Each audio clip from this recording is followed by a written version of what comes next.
What is up, guys? Welcome back to the MontyVerse. We are here to check out the surprise trailer drop for Marvel Studios' Echo. Nikki, are you ready? I'm ready. She was one of the best parts of Hawkeye, and I'm so excited to see Alaqua Cox get her own show. Yeah, she was wonderful. I was really surprised at how great she was in Hawkeye and how much I really love that character. So I'm excited to see what direction this show goes in, but I guess there's only one way to find out. You ready to check this out?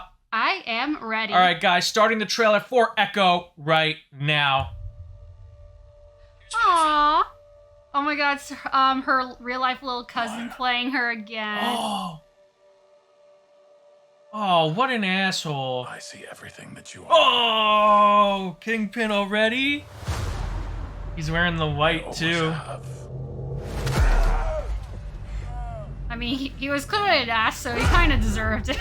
Oh my god, he technically does deserve this. Oh god. I mean, maybe not that. Oh my god, look at all that blood. Don't be afraid.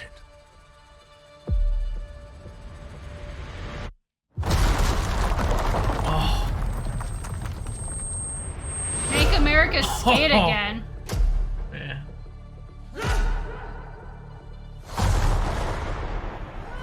You have so much pain in you. You. So much rage. That you can't contain it. Oh, shit.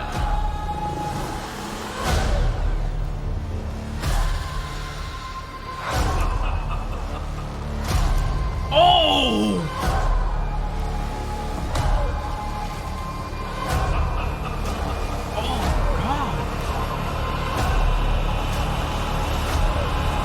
Daredevil! You and I are the same. So, who's the monster? Okay, so we get confirmation. Obviously, the Kingpin survived. Yeah. The ordeal in Hawkeye, but that is confirmation that they are going with a similar storyline that happened in the comics where he does come back blind, but then he gets reconstructive surgery and is only partially blind. So I guess he's technically blind in one eye now. I would say so in that case. So he's not fully blind, but we do get some resolution to that huge cliffhanger from Hawkeye. I was gonna say, though, it's resolution, but I don't think anyone's really surprised. No, it's not. Like I said, no one expected him to die.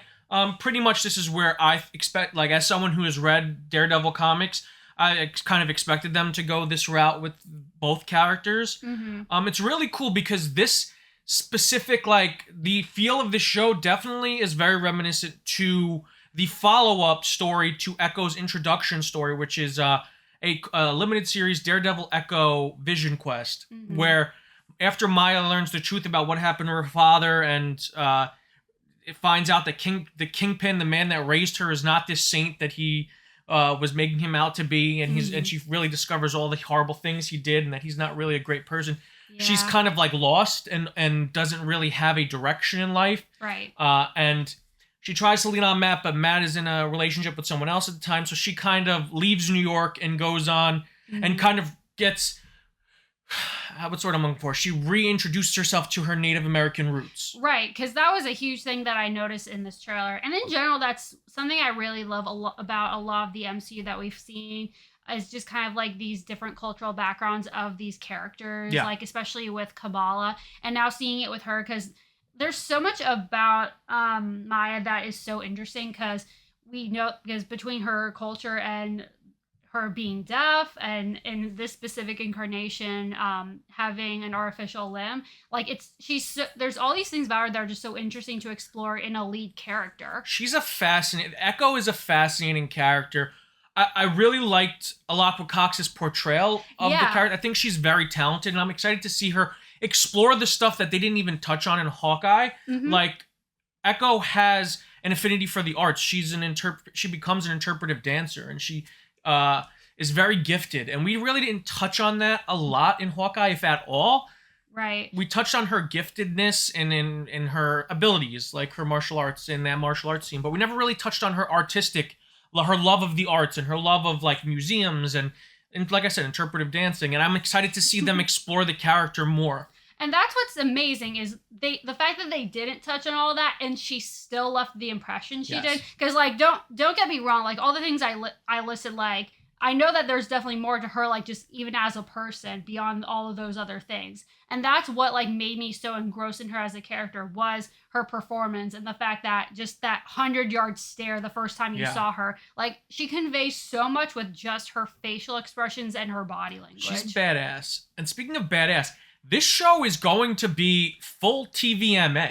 I know. It's brutal. Like we're seeing straight up close range blast to the people getting blasted in the head, like bloodshed, brutal fight scenes. It looked like. Oh my god, and that bird. Yeah, the bird. But yeah, it's definitely it kind of gives off shades of Netflix's Daredevil and the brutality of it.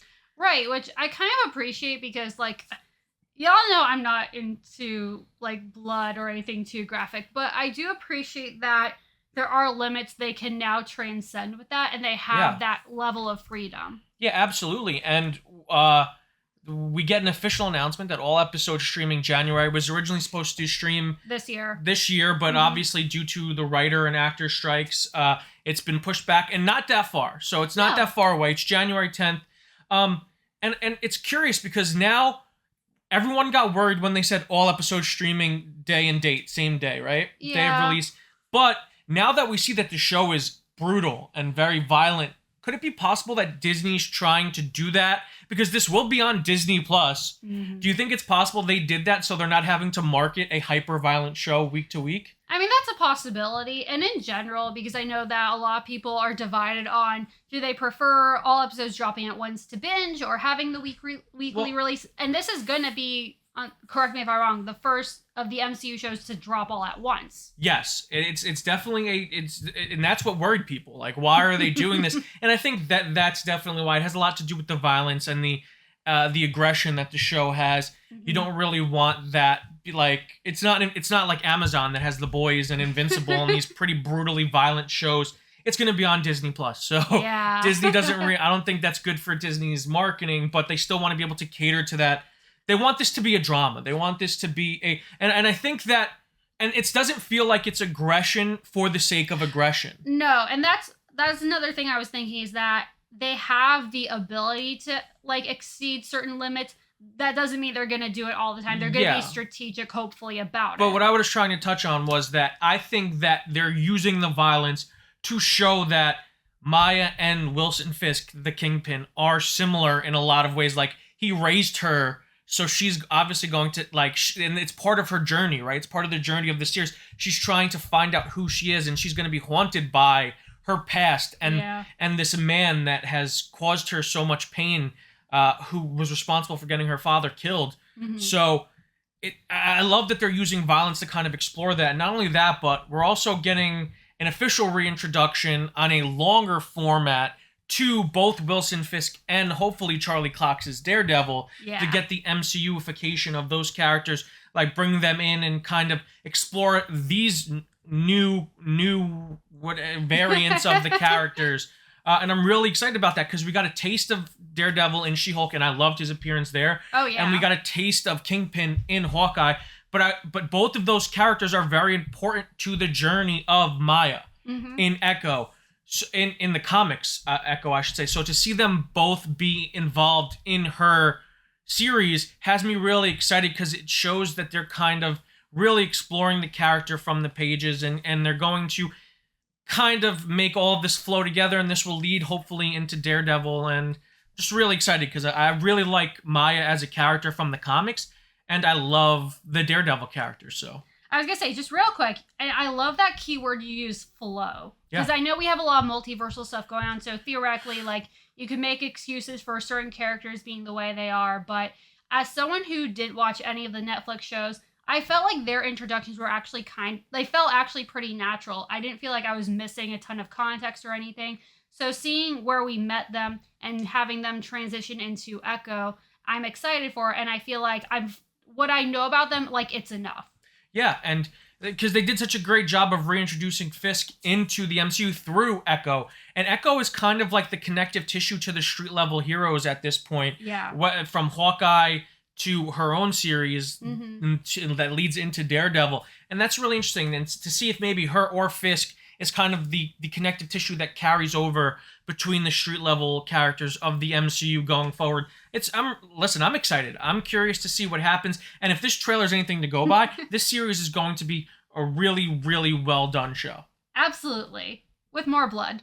If you guys liked the video, make sure to give it a huge thumbs up. If you're new to the channel, subscribe and hit the notification bell to stay up to date on all of our latest content. If you want to check out our other trailer reactions, click the link on the page. And until next time, guys, stay versed.